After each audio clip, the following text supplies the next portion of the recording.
아멘. 네. 명절 잘 보내셨나요? 명절 끝났는데 오늘이 이날이더군요. 지금 자랑하는 거 맞습니다. 받았다고. 네. 그 옛날 어느 나라에 허영심 가득한 그 어리석은 임금이 있었습니다. 허영심 가득하고 어리석은 임금이 하루는 그 임금에게 거짓말쟁이 재봉사가 찾아옵니다. 그래서 세상에서 가장 멋진 옷을 한 벌 만들어 주겠다고 약속을 하죠. 그런데 이 옷은 특징이 있습니다. 어리석은 사람 눈에는 보이지 않는다. 그렇지만 세상에서 가장 멋진 옷이다. 그래서 어느덧 시간이 흘러서 이제 옷이 완성됐다고 이 재봉사가 이야기를 하죠. 그래서 왕이 옷이 어딨냐고 합니다. 그런데 옷이 눈에 보이지 않는 거죠. 그런데도 자기의 어리석음이 들통날까 봐 보이는 척하죠. 주변에 있던 신하들도 칭찬을 합니다. 감탄합니다. 어리석음이 들통날까 봐 보이는 척하는 거죠. 그 이후에 왕은 그 세상에서 그렇게 가장 멋진 옷을 입고 이제 거리 행진을 하죠. 그때 한 꼬마가 외칩니다. 임금님이 벌거벗으셨다. 네, 여러분들 잘 아는 동화죠. 자기의 어리석음을 다른 사람에게 어리석음이 드러날까봐 다른 사람의 시선을 의식해서 진짜 어리석은 모습을 보여버리는 벌거벗은 임금님 이야기입니다. 사실 오늘 본문에도 이와 같이 사람을 의식하는 어리석은 통치자 한 명이 등장하죠. 오늘 본문을 통해서 주님은 이 통치자는 누구이며 어떻게 어리석은 사람이며 오늘 본문을 통해서 또 주님은 우리에게 무엇을 말씀하시는지 함께 나눠보는 시간 갖도록 하겠습니다. 네, 예수님이 복음서에서 보면 많은 기적을 일으키죠. 그래서 그 예수님의 신비한 기적에 대한 소문이 지방 곳곳에 퍼져나갑니다. 그리고 곧 갈릴리 지방의 분봉왕 헤롯의 귀에도 들어가죠. 근데 이 헤롯이 예수님에 대한 소식을 듣자 그 예수님에게 관심을 가져요. 근데 이 관심은 단순히 기적을 일으킨다는 어떤 한 흥미로운 사람이었기 때문에 관심을 가진 게 아니었어요. 그는 이 예수님이 세례 요한이 부활한 인물이라고 생각하면서 관심을 가져요. 1절 2절 한번 읽어드리겠습니다. 그때 분봉왕 헤롯이 예수의 소문을 듣고 그 신하들에게 이르되 이는 세례 요한이라. 그가 죽은 데 가운데서 살아났으니 그러므로 이런 능력이 그 속에서 역사하는도다 하더라. 정영재 뒤에 여기 에어컨 좀 꺼줄래요? 아니 난방, 에어컨이 아니고 난방. 네, 헤롯이 예수님에게 관심을 가졌던 이유가 세례 요한이 죽었다가 부활한 것이라고 생각하면서 관심을 가졌다고 해요. 도대체 이게 무슨 이야기일까요? 사실 오늘 본문은 그 이야기를, 그 배경을 설명해 주는 내용이에요. 3절 4절 전에 헤롯이 그 동생 빌립의 아내 헤로디아의 일로 요한을 잡아 결박하여 옥에 가두었으니 이는 요한이 헤롯에게 말하되 당신이 그 여자를 차지한 것이 옳지 않다 하였습니다. 사실 오늘 본문에서 등장하는 이 헤롯은 예수님 태어났을 때 등장했었던 헤롯 대왕이 아니에요. 그의 아들입니다. 헤롯 대왕 이후에 유대 국가는 물론 헤롯 대왕은 로마 황제로부터 왕의 칭호를 받고 유대 땅에서 왕 노릇을 했죠. 실제적으로 왕이었어요. 그런데 그 이후에 헤롯 대왕이 죽고 난 이후에 유대 지역은 세 개의 지역으로 분할 통치돼요. 다스리던 세 명의 지도자가 있었던 거죠. 그러니까 사실은 지금 여기 분봉왕이라고 표현되어 있지만 영주 이런 개념이었다고 생각하면 됩니다. 헤롯 안티파스예요. 오늘 나온 헤롯은 헤롯 안티파스입니다. 근데 아버지 헤롯 대왕이 잔인한 것은 여러분들 다 알 거예요. 예수님이 동방박사로부터 메시아 유대의 왕이 태어났다는 소문을 듣자 내가 왕인데 또 왕이 있다, 아이가 태어났다는 소문을 듣자 베들레헴 지역 그리고 그 주변 지역의 2살 아래로 아이들 모두 다 학살해버렸던 잔인한 왕이 바로 헤롯이죠. 헤롯 대왕이죠. 사실 역사가들은 말합니다. 이 오늘 본문에 등장하는 헤롯 안티파스가 가장 자기 아버지 헤롯 대왕을 닮아서 정치적 야망도 컸고 잔인하고 간교한 자라고, 가장 그의 부모를, 아버지를 많이 닮은 자녀라고 평가합니다. 네, 실제적으로 그래서 이 헤롯 안티파스는 자기 목적을 위해서는 자기 부인도 어렵지 않게 내칩니다. 그래서 원래 부인은 나바티안 왕국의 공주와 결혼을 했었는데, 자기가 이제 세 개의 나라로 유대 지역이 분해할 돼서 그 중에 한 곳 지방의 영주격이기 때문에 자기도 아버지 헤롯처럼 왕이 되고 싶은 야욕을 품어요. 그렇기 때문에 그 주변의 유대인들의 전통적인 왕조였던 하스몬 왕조의 후손을 아내로 맞이하고 싶은 욕심을 품죠. 그래서 실제적으로 하스몬 왕조의 후손인 헤로디아라는 여인과 결혼하기 위해서 자기의 전 부인을 내칩니다. 그런데 문제는, 이것도 문제인데 더 심각한 문제는, 헤로디아가 자기 이복 동생의 아내이고 또 다른 이복 동생의 딸이라는 거예요. 그러니까 어찌됐든 자기 조카이자 제수 씨와 재혼하게 된 거죠. 그러니까 이런 여러 가지 도덕적 문제 때문에 세례 요한이 이 헤롯 안티파스를 질타합니다. 목소리를 내는 거죠. 그런데 요한은 사람들이 선지자라고 여겼기 때문에 많은 사람들이 그를 추종했어요. 따랐어요. 그렇기 때문에 요한의 말은 굉장히 영향력 있는 말이었죠. 이 영향력 있는 세례 요한이 자기를 향하는 질타는 곧 헤롯 안티파스에게 입장에서는 자기의 정치적 안정을 뒤흔드는 위협으로 느껴졌어요. 그렇기 때문에 헤롯은 세례 요한을 잡아서 죽이려고 잡아들입니다. 일단 잡아들였는데 죽이지는 못해요. 왜일까요? 세례 요한을 추종하는 수많은 유대인들을 의식했기 때문이죠. 죽였다가 소요 사태라도 일어나면 자기 오히려 정치력에 금이 가기 때문에, 정치 이력에 금이 가기 때문에 그걸 두려워서 그는 세례 요한을 죽이지 못하고 있었던 거죠. 그런데 부창부수라는 말이 있죠. 참 부부가 닮았어요. 이 헤롯과 새롭게 재혼한 헤로디아는 헤롯만큼 간교하고 잔인합니다. 아니, 오히려 더하죠. 헤로디아는 세 번째, 이 헤롯과의 결혼이 세 번째 결혼입니다. 헤로디아도 자기의 신분 상승을 위해서 헤롯이 왕이 되면 자기는 왕비가 되기 때문에 그 신분적 지위에 올라가는 것을 꿈꾸면서 헤롯과 결혼했었던 인물이죠. 부도덕한 관계임에도 불구하고 비슷해요. 그런데 헤롯의 위협은 헤로디아에게도 동일한 위협이죠. 그렇기 때문에 이 헤로디아는 머리를 쓰죠. 자기가 할 수는 없고 헤롯으로 하여금 이 세례 요한, 옥에 가둬둔 이 세례 요한을 죽일 수밖에 없는 상황을 만들어 버립니다. 헤롯의 생일날이 다가와요. 많은 왕족들과 귀족들과 관리들이 생일잔치에 참여했겠죠. 그 자리에 어떤 한 아리따운 소녀, 여인이 와서 춤을 추기 시작합니다. 모든 참석자들이 순식간에 그녀에게 시선이 집중되죠. 그녀의 춤이 굉장히 매력적이었었던 것 같아요. 마치 요즘 잘 나가는 걸그룹들의 안무처럼, 우리 군인들이 안무 좋아하잖아요. 걸그룹, 군인 장병들이 좋아하는 춤, 요정 컨셉 말고 파무파탈 컨셉으로. 근데 저기 현역한테 물어봤더니 요즘에는 그런 친구들 안 좋아한다고 막 부인하던데 그럴 리가 없어요. 네.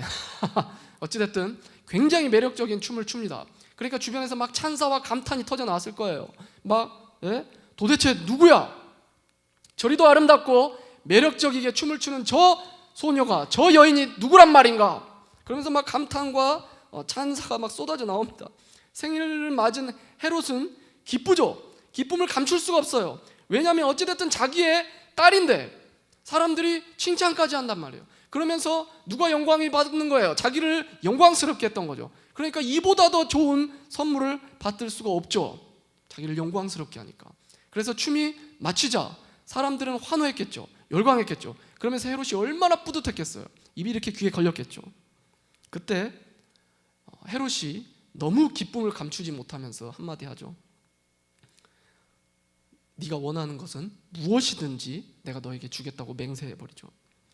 마가복음에서는 사실 오늘 마태복음보다 조금 더 상세하게 이 모습을 묘사해 줍니다. 한번 읽어드릴게요. 마가복음 6장 21절부터 23절입니다. 마침 기회가 좋은 날이 왔으니 곧 헤롯이 자기 생일날에 대신들과 천부장들과 갈릴리의 귀인들로 더불어 잔치할세. 헤로디아의 딸이 친히 들어와 춤을 추어 헤롯과 그와 함께 앉은 자들을 기쁘게 한지라.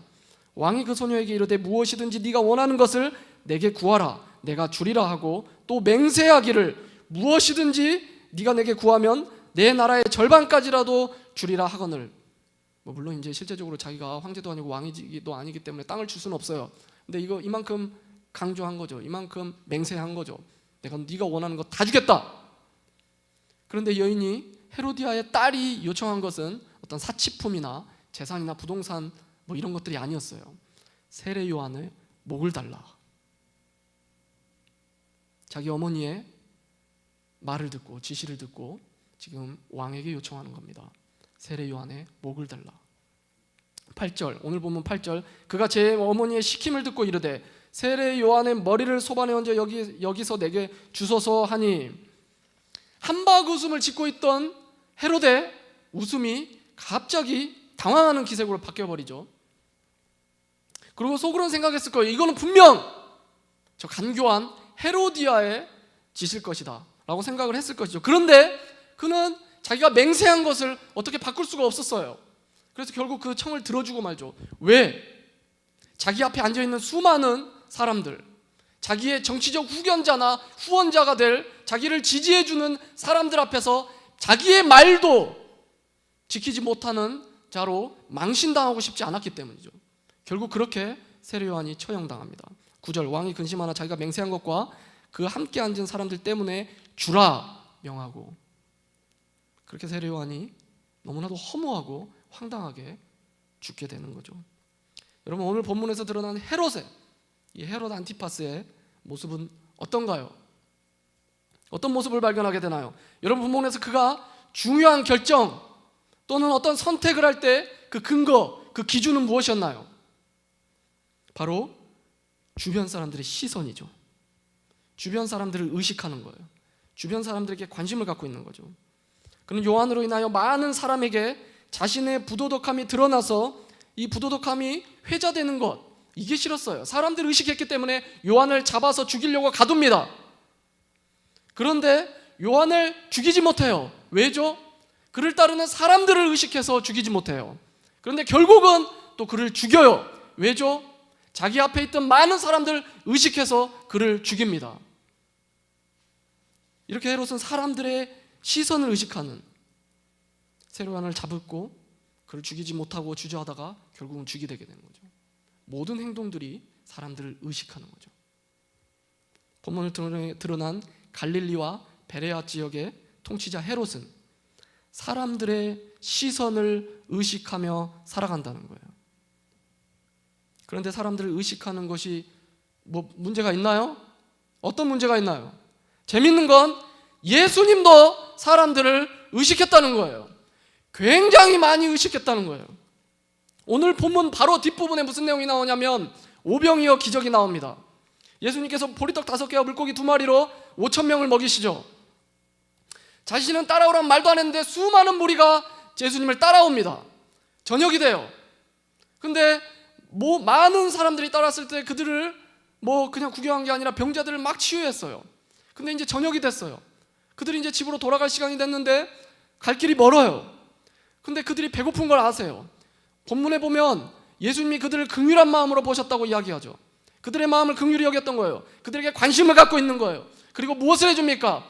그들이 배고프다는 것을 알고 그것을 해결해 주기 위해서 오병이어 기적을 베풀어 준 거 아닙니까? 사실 오늘 그 본문뿐만 아니라 이 앞에도 그 이후에도 예수님이 수많은 사람들에게 관심을 갖고 찾아가고 그들의 질병과 아픔을 치유해 준 것 너무나도 많습니다. 예수님은 언제나 사람에게 관심이 있으며 그들에게 시선을 두고 있었다는 거죠. 이렇게 오늘 본문에 헤롯뿐만 아니라 예수님도 사람에게 의식하고 관심을 갖고 있었죠. 그런 예수님이 헤롯이 예수님과 동일한 마음인가요? 그렇게 생각하는 사람은 없죠. 어떤 차이가 있을까요? 헤롯과 예수님과의 차이. 헤롯은 단순히 사람들을 의식하는 거죠. 그 사람들을 의식하는 거였지만 예수님은 진실되게 사람에게 관심을 가진 거예요. 죽기까지 사람들을 생각했었던 거예요. 예수님이 왜 십자가에 죽으셨나요? 결국 사람들을 구원하기 위해서 아니었나요? 예수님이 진심으로 사람에게 관심을 갖고 그들을 극진히 여겨셨다는 거죠. 그럼 당연히 성도된 우리라면 어떤 삶을 살아야 됩니까? 주님처럼 사람에게 진심된 관심을 갖고 진정성 있게 예수님의 사랑을 가지고 대해야 되겠죠. 진정성 있게 사람들에게 관심을 갖고 대해야 된다는 거예요. 그런데 여러분, 불신자나 타 종교인들 중에서도 사람에게 깊은 관심, 진정 어린 관심 갖고 대하는 사람들 적지 않습니다. 얼굴 없는 천사들이 전국적으로 얼마나 많나요? 예전에 어디선가 그런 뉴스를 봐서 얼굴 없는 천사를 찾았더니 지역별로 다 있더라고요. 남몰래 기부를 하는 거예요. 작은 돈이 아니라 나름 큰 목돈들을 겨울에 또는 뭐 성탄절이나 아니면 어떤 명절에 공공기관 앞에 남들 모르게 갖다 놓고 가는 거죠. 그 사람들은 사람을 의식하는 게 아닙니다. 사람을 의식하는 게 아니라 진심으로 사람들에게 관심이 있는 거죠. 예수님처럼. 불신자도 하는데 우리는 신자라면 예수님이 하셨던 것처럼 정말로 사람에게 진정성 있는 관심을 가져야 되겠죠. 그런데 오늘 메시지가 여기에서 끝나버리면 그냥 단순히 도덕적 교훈, 오늘 메시지가 단순한 도덕적 교훈만 주는 것으로 끝나버린다는 거죠. 그렇습니까? 결코 아니라는 거죠. 불신자도 하는데 우리도 해야 한다, 이 정도의 의미가 아니라는 겁니다. 사실 헤롯이 사람에게 관심을 그토록 가졌던 이유, 여러분, 헤롯이 사람들을 그토록 신경 쓰며 관심을 가졌던 이유, 의식했던 이유가 본질적으로 무엇일까요? 헤롯이 사람들을 의식했던 그 근본적인 이유는 나 때문이었습니다. 자기 자신 때문에. 그렇죠? 자기 자신을 위해서 사람에게 관심을 가졌다. 자기 자신의 야망을 이루기 위해서, 자기 자신의 성공을 위해서 사람들을 의식했다는 거죠. 요한을 잡아들인 것도, 이전까지 요한을 죽이지 않았던 것도, 요한을 끝내 죽일 수밖에 없었던 것도 모두 사실 사람을 의식했는데, 그 의식 이후에는 나의 잘됨을 위해서 사람을 의식했다는 거죠. 자기의 성공을 위해서 사람을 의식하며 살아갔던 게 헤롯이라는 거예요. 만약 헤롯이 예수님처럼 진정으로 사람에게 관심을 가졌다면 요한을 그렇게 죽일 수 없었겠죠. 정말로 사람을 존귀하게 생각하는 사람은 상황에 따라서 그 태도가 바뀌지 않습니다. 상황에 따라서 이렇다가 이 상황에 따라서 저랬다가 절대 하지 않는다는 거죠. 자기에게 득이 되는 자에게는 굽실거리고 그들을 심히 의식하고, 반대로 해가 되거나 아니면 득이 되지 않는다면은, 아무 득이 되지 않는다고 판단되면 어떤 거리낌 없이 그들을 괴롭히거나 함부로 대하거나 고난이 주어지면 죽여버리는 이런 헤롯과 같은 모습은 절대 결코 사람을 진심 있게 생각하는 모습이 아니라는 겁니다. 소위 한창 문제가 되고 있었던, 지금도 일어나고 있던 우리 아픔이 되는 갑질 논란, 이게 무엇을 말해주나요? 이 시대에 많은 사람들이 사람에게 진심 어린 관심을 갖고 있지 않다는 걸 단적으로 보여주는 거죠. 많은 사람들이. 혹시 우리 삶에 소위 이런 갑질, 우리 삶에는 없나요? 상황에 따라서 이랬다 저랬다 하는 우리의 태도 없나요? 사람을 함부로 대하는 마음, 반대로 자기 유익을 좇아서 사람을 의식하는 모습 없나요? 직장에서 선배들에게 잘하는 만큼 후배들에게도 잘하나요? 밖에서는 윗사람들에게 잘하는 만큼, 공손하고 한 만큼 집에서 부모님들에게도 그만큼 깍듯하고 공손하신가요? 아니면 자기 형제들에게도 친절한가요? 거리에서, 대중교통에서, 어디에서든 만나는 사람들에게 자기와 친분 있는 사람들처럼 친절하게 대하나요? 결혼하게 되면 밖에서 하는 만큼 가정에서 자기 아내 또는 남편, 자녀들에게 존중하며 귀하게 대하는 모습이 있나요? 만약에 그렇지 않다면 우리 역시 헤롯과 크게 다르지 않다는 겁니다. 밖에서 너무나도 좋은 목사님이고 신학교 교수님이셨는데 학부모들에게는 너무나도 좋은 보육교사 또는 유치원 선생님이었는데 그 뒤에서는 아이들을 잔인하게 학대하는 언론에 등장해서 우리가 비판하는 그 사람과 우리가 만약에 상황에 따라서 태도가 돌변한다면 그들과 무슨 차이가 있나요? 뭐가 다를까요? 여러분, 근데 예수님이 사람을, 우리를 존귀하게 여겼다고 했습니다. 진심 어린 마음을 갖고 사랑하며 관심을 가졌다고 이야기했습니다. 왜 그러셨을까요? 그 동기는 어디에 있었을까요? 예수님이 하루 종일 사람들의 치유해주고 사람들에게 말씀 전하시고 피곤한 가운데 배에 타서 풍랑이 일어났음에도 모르고 피곤한 가운데 잠이 드셨던 거 우리 기억합니다. 그토록 지쳐 쓰러지실 때까지 주님이 사람들에게 관심과 사랑을 쏟으셨던 이유는 무엇일까요? 주님이 십자가에서 죽기까지 우리들을 사랑하셨던 것, 우리들을 진심으로 관심 갖고 극진히 대하셨던 이유가 무엇일까요? 요한복음 8장 29절에 그 힌트가 있죠. 나를 보내신 이가 나와 함께 하시도다. 나는 항상 그가 기뻐하시는 일을 행함으로 나를 혼자 두지 아니하셨느니라. 주님이 하셨던 모든 일은 하나님 기뻐하시는 데 있었다라고 이야기하는 거죠.